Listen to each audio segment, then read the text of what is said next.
Hello mga kabisaya!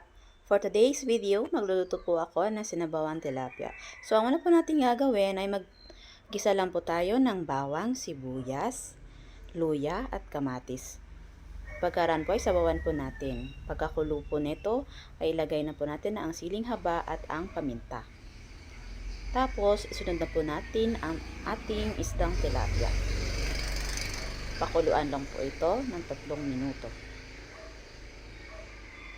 At pag kumulo na, ay pwede na po nating lagyan ng calamansi juice at asin para po magalasa. So pagkakulo po nito, pwede na po isunod ang ating gulay na pechay. So ayan, pakuluan na po natin saglit. At ito na nga, at luto na ang ating sinabawang tilapia. So mga kabisaya, sa mga katulad ko na mahilig sa sabaw, eto subukan nyo tong recipe ko. Tsak na masarap at simple lang. Nakatulad kong pobre. Maraming salamat guys!